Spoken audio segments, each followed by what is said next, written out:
And their opponents,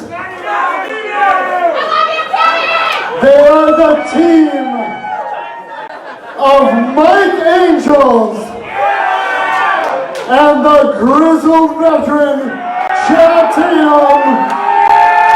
Tag Science Faculty!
Take a lot of time. I just flew in today for Kenny's birthday. I see his parents down there. Hey mom, hey dad.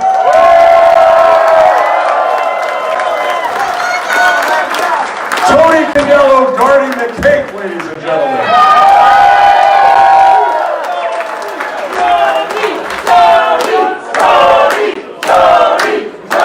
Oh yeah. I don't want to take up a lot of time. I came out here to wish Kenny a happy birthday.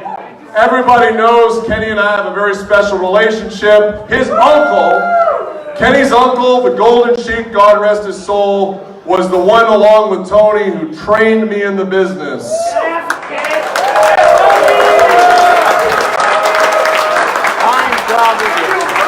In fact, Kenny's uncle, the Golden Sheik, was my manager when I broke into the business, and he and I went up and down the road, and I learned an awful lot from him.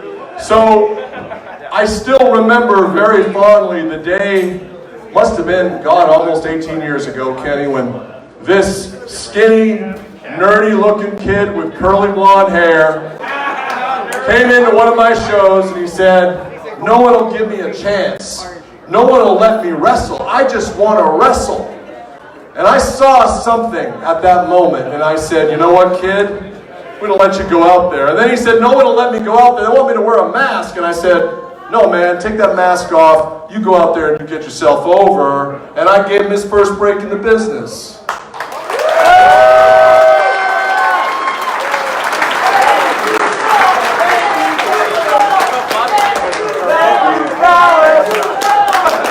One guy.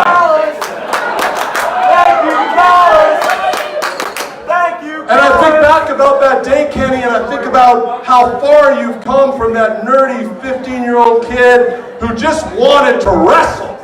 I think about the fact that you're now the IWGP Heavyweight Champion.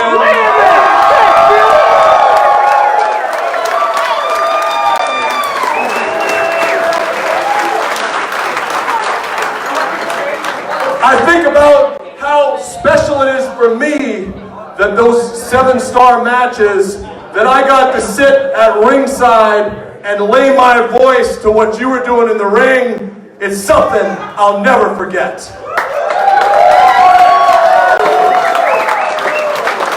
And listen, one last thing, Kenny. I know it's an emotional night for you. Listen, come here.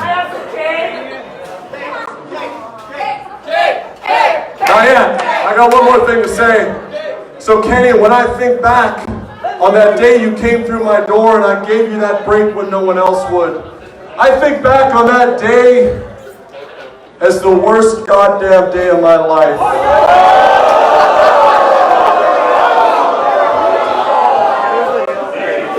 I don't want to spoil your birthday, Kenny, but I made a very big mistake, and I'll tell you why. Because you took that break that I gave you, and I'm out here, you two guys, you were trained by me, correct? Good to see you. Kenny, you took that break I gave you, and what have you done? You wrestled a little girl.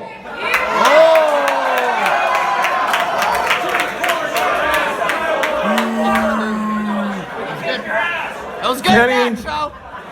You and your two little friends, the Young Bucks.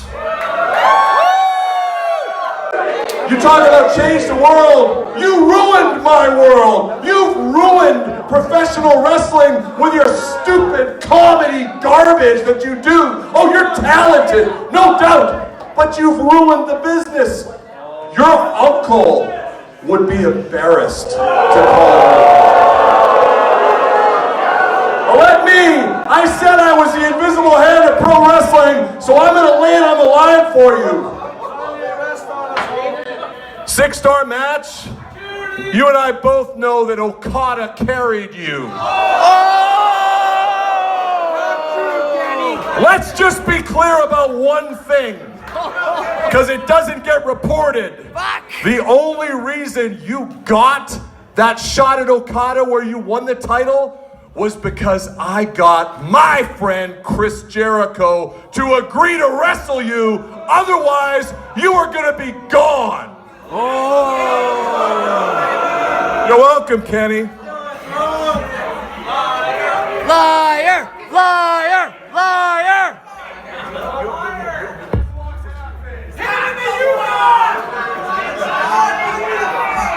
Without me, there's no main event at the Tokyo Dome because I begged Chris Jericho. Chris Jericho said, "Who the hell is Kenny Omega?" Chris Jericho said, "There's only 3 people from Winnipeg who ever meant a goddamn in this business. Roddy Piper, Chris Jericho, and Don by God Callis." And when I hear you put yourself on that list, it makes me sick. And here's the worst thing that you've done.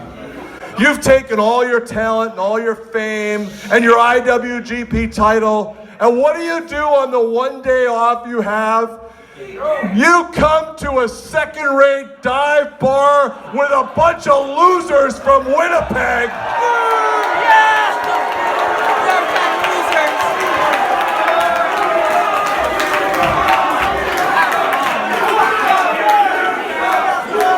What kind of an IWGP champion wrestles in front of a bunch of unemployed loser marks on his day off?